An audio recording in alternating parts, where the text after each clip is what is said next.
What's up, Bills Mafia? You can feel it. This team is still chasing perfection. Every week, every practice, it's about improving, finding ways to get better, and putting the best product on the field for you, the fans.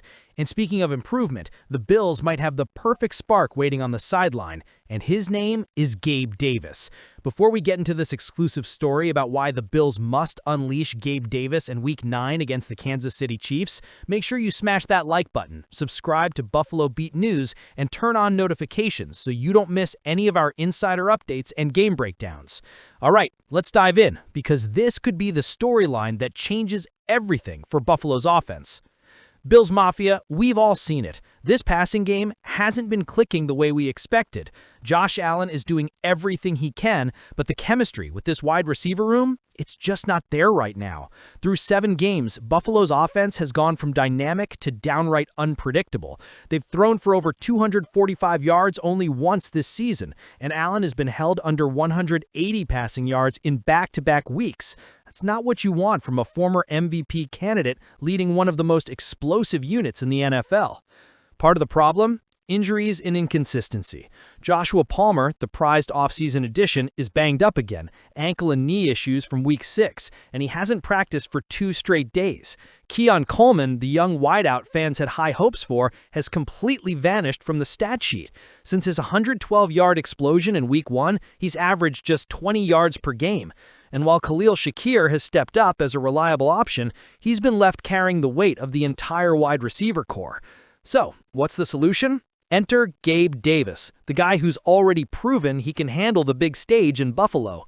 Davis was activated from the practice squad's injured list this week, and you could feel the buzz at one Bills drive. Fans remember what this guy brought to the table, the energy, the chemistry with Allen, and those unforgettable playoff moments.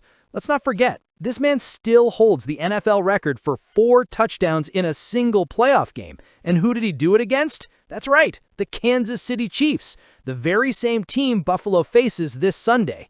Now, if that doesn't sound like fate, I don't know what does. When Davis spoke with reporters after Wednesday's practice, he was humble but confident. He said, "I'm down for whatever. That's an upstairs decision. I just got to go out there and keep working." You can tell he's hungry, and Josh Allen knows what it's like to have him on the field. Over 4 seasons together, they've connected for over 30 touchdowns. Davis understands Allen's tendencies. He knows when to break off a route, when to go deep, and when to make that physical catch in traffic. That kind of chemistry doesn't just develop overnight. It's earned, and it's exactly what this Buffalo offense is missing right now. When Gabe first got back on the practice field this week, it didn't take long for things to click. Offensive coordinator Joe Brady put him up first in line for drills, and when that first ball from Allen hit his hands, it just looked right. He said, "It felt good to be back again with the guys. We've done this for years. It feels like second nature." Reporters watching the practice said he looked sharp, running full speed, cutting clean, catching with confidence. Coming off that meniscus tear that ended his 2024 season, you'd expect some rust. But this is Gabe Davis we're talking about. The man's built for clutch moments. Now, sure, his last season wasn't great. Just 20 receptions, 239 yards, and 2 touchdowns with the Jaguars, but that was Jacksonville. This is Buffalo. This is home. He knows the offense, the system, the expectations, and most importantly, he knows Josh Allen. Let's be real. This move isn't about nostalgia. It's about urgency. The Bills' wide receiver situation is on life support, and they need someone who can step in immediately with 0 learning curve. Davis checks every box. And look, we all remember his flaws, the drops, the inconsistency, that frustrating 2022 season where he couldn't fully lock down the WR2 role. But right now, Buffalo doesn't need him to be perfect. They just need him to be reliable, someone who can stretch the field, block in the run game, and give Josh Allen a target he trusts when everything breaks down. Think about this matchup. Chiefs versus Bills, one of the most modern rivalries in football. Mahomes versus Allen. Every inch of the field matters. Every possession could swing the game. What better stage for Gabe Davis to make his return than against the team he once lit up for 4 touchdowns? You can almost picture it, right? Arrowhead, or maybe Orchard Park if you're lucky enough to be there. The lights, the energy, Josh Allen dropping back on a crucial 3rd down, scanning, pressure coming, and there's Gabe Davis streaking up the seam, wide open.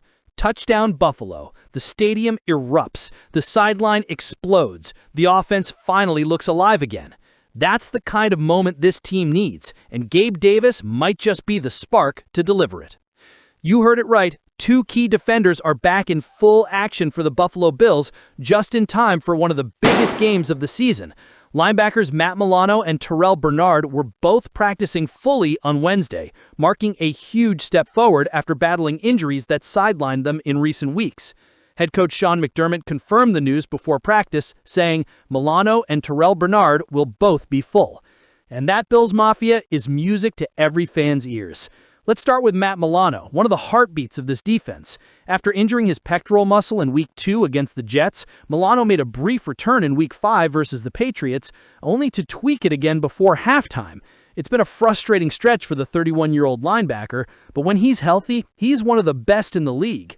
In limited snaps this season, Milano still managed 15 tackles and a sack, and his instincts, still elite.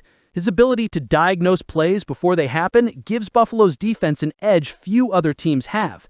As for Terrell Bernard, his situation has been equally important. He's been the defensive quarterback, the man in the middle, and losing him to an ankle injury back in Week 6 hurt. He dressed for the win over Carolina, but didn't see any action. That led to plenty of speculation. Was it performance-based? Was McDermott losing faith in his young captain? Not a chance. McDermott cleared that up right away. He said he's always done a good job and always looking to improve. He sees it the way we do. His eye is very similar to a coach's eye in terms of where he can improve and where he's doing really well. That's high praise, and it tells you exactly how much trust the staff still has in Bernard. Now, let's be honest. Bernard and the entire run defense have taken plenty of heat this year. Through the first 6 games, Buffalo ranked 31st in the NFL against the run. That's not where you want to be heading into a matchup with the Chiefs and a red-hot Isaiah Pacheco. But getting both Bernard and Milano back on the field could be the key to stabilizing that front seven. When these two are playing side by side, the communication, the tackling, the leadership, everything just clicks. And against Patrick Mahomes and Andy Reid, you need your defensive leaders healthy and sharp.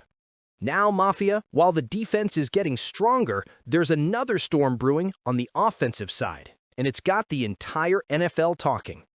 Former Pro Bowl wide receiver Steve Smith Sr. didn't hold back this week when he went off on Buffalo's young wideout Keon Coleman during an episode of his podcast 89. And let me tell you, it was brutal. When Smith was asked by NFL insider James Palmer what he's seen from Coleman this year, his answer was as cold as it gets. Nothing. That's right, nothing. Smith went on to say, he just doesn't get open fast enough. Josh Allen looks his way but gets off of him too fast. Some people say, well, he was open on this play. Yeah, but if the QB already moved on, that means you're taking too long. Ouch. And honestly, Bills Mafia, that's the reality of what we've seen lately. Coleman exploded in Week 1 with 112 yards and a touchdown against the Ravens, and everyone thought, here we go, the breakout is real. But since then, just 20.8 yards per game. That's not what you want from your supposed number 2 wide receiver. Smith didn't stop there. He absolutely lit into Coleman's skill set. He ain't the guy. Can't get separation, can't get off the jam, doesn't have it. You reached and got burned.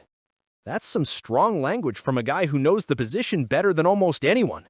Smith compared Coleman's struggles to something deeper, saying you can't teach that dog mentality. You can't teach a dog how to bark, Smith said. You either got it or you don't. That's harsh. But here's the thing. It's also the kind of criticism that can light a fire under a young player. Smith didn't stop at Coleman. He made it clear that the Bills have to make a move before the November 4th trade deadline. It's paramount. You're going to have to make a run for someone. Because the Bills are so desperate, they're expecting plays made from Curtis Samuel to impact. That line right there says it all. Buffalo's front office knows it too. There's buzz that the team is actively exploring trade options at wide receiver, looking for a playmaker who can take some pressure off Josh Allen and Dalton Kincaid. And that urgency makes perfect sense. The Bills' offense, once one of the league's most dangerous, has been too inconsistent. Between Palmer's injuries, Coleman's struggles, and the lack of a true deep threat, the air attack just hasn't had that bite we're used to. So, yeah, maybe Steve Smith's words sting. But maybe that's exactly what this young receiver room needs to wake up and start producing again.